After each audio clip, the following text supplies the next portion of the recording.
Today on YouTube, we are going to be reading Robots, Rodney, and the Rusties. This book, this is actually this is basically the storybook adaptation of the Robots movie. Rodney Copperbottom was new in Robot City. He had come to town to meet Big Weld, the great inventor he'd seen on TV. Big Weld's company made everything robots needed. The company's inventors were always coming up with ways to make life better. Robots came from all over to share their ideas for new inventions. Rodney had an invention of his own, the Wonderbot. He couldn't wait to show it to Big Weld. Big Weld welcomed new bots and old bots, polished bots and rusty bots. He always said you can shine no matter what you're made of. Rodney couldn't afford nice new upgrades, but he knew Big Weld wouldn't mind. Rodney had always wanted to be a great inventor, like Tails. If anyone could help him achieve his dream, it was Big Weld. But Rodney was in for a surprise. A slick, shiny robot named Phineas T. Ratchet had taken over Big Weld Industries. Well, looks like we don't have the only Well. Better watch out, Phineas Fletcher. Or Phineas Flynn Fletcher. There's another Phineas in town. He doesn't seem too nice. Anyway, Ratchet didn't care about making life better. He only cared about money. Instead of listening to Rodney's ideas, he kicked him out of the building. Rodney had no friends to call for help. He had no place to go, no idea what to do next. That is obviously not true, but then again, this is kind of a condensed version of the movie, so this doesn't surprise me that they leave out little... Oh, wait, never mind. My bad. Ignore that. Ignore what I just said. Rodney knew he was in trouble when he woke up, scraped and dented in a garbage can. He wasn't sure how he landed there, and someone was trying to unscrew his foot. "Hey!" yelled Rodney, but he was too late. The raggedy robot grabbed Rodney's foot and raced away. Rodney chased the bot around a junkyard. Suddenly, the bot's head flew off, and he acted like it happened all the time. His head whistled for his body. His body reached for his head, then the body kicked the head by mistake. The bot's head bounced around the junkyard like a ball. At last, it landed in a dumpster. A big bot watching nearby shrugged at the head and said, "Hey, Fender, how's it going?" Another bot groaned. "Let's get Fender fixed." Again. The foot bandit's name was Fender, and these were his friends. They took Fender in two pieces to put him back together. Rodney followed the bots. Oh, crap. Okay, that page just broke. Oops. Anyways, Rodney followed the bots to Jackhammer's hardware store. That's where he were, and there were no more parts for robots like Fender. It was Ratchet's plan to force all the bots to buy the latest gear. "All you need is an upgrade," said the manager. "I can't afford that fancy stuff," cried Fender. "All I need is one stinking neck joint." Rodney wanted to help. He knew how it felt to have old parts, and Fender was more than outmodeled. He was falling to pieces. "Got 2 washers, an S-spring, and some fast weld," Rodney blurted out. "I can fix you easy." He forgot all about how Fender had tried to steal his foot. Rodney fixed Fender's neck in no time. "We've never been properly introduced," Fender said, pretending to be formal. Then he introduced Rodney to his friends. Lug was the big bot, and Crank Casey was the cranky one. Diesel Springer was missing a voice box, and Piper Pinwheeler was Fender's spunky kid sister. They called themselves the Rusties. Oh, interesting.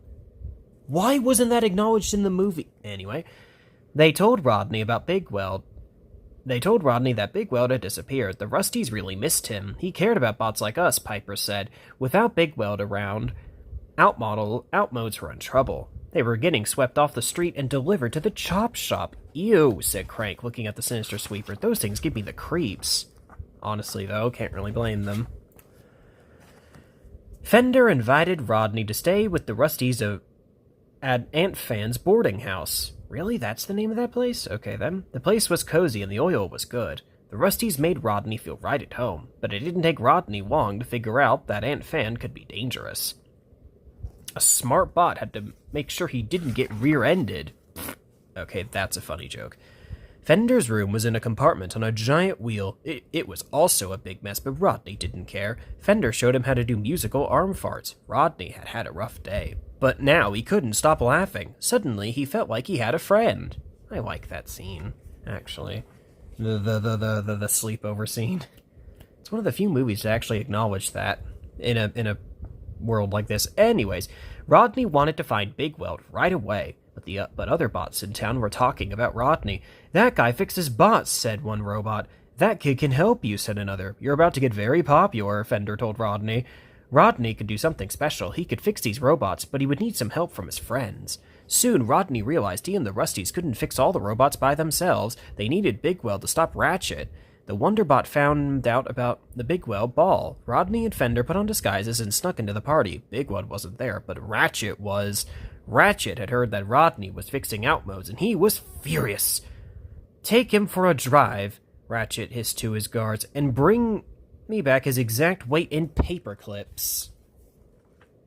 But it wasn't the end of Rodney, because now he had friends on his side. First, he escaped from Ratchet. Then he found Big Weld hiding in his mansion. He showed Big Weld the Wonderbot, but the Wonderbot got nervous and broke. Big Weld didn't care about the Wonderbot anyway. He used to believe that any bot could shine, but he didn't believe it anymore. He just wanted to play with his dominoes. "Kid, sometimes you just gotta know when you're licked," he said to Rodney. Big Weld had given up. He felt like he'd been beaten by Ratchet. He felt he was too old-fashioned and outmode. What was the use of Rodney staying in Robot City? Sadly, he waited for the next train home. The Rusties came to the train station to say goodbye. That's when Rodney realized that he didn't need Big Weld to stop Ratchet. Just as he started to lead the Rusties in their fight of their lives, Big Weld appeared. Rodney had brought Big Weld back to his senses. The Rusties piled into Big Weld's limo. They were going to Big Weld's headquarters to get rid of Ratchet once and for all.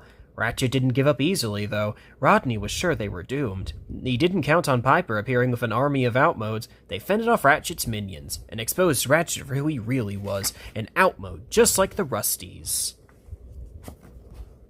Now, Robot City was ready for Big Weld's comeback, all thanks to Rodney and his new friends, the Rusties. And there's an advertisement for the Robots video game. I forgot that was a thing. Cool. Anyway. Here's the back of the book. What the... There's more of these? Huh. I might actually have to look into that. Cool. But anyways, don't forget to like, comment, and subscribe. Talk to y'all later.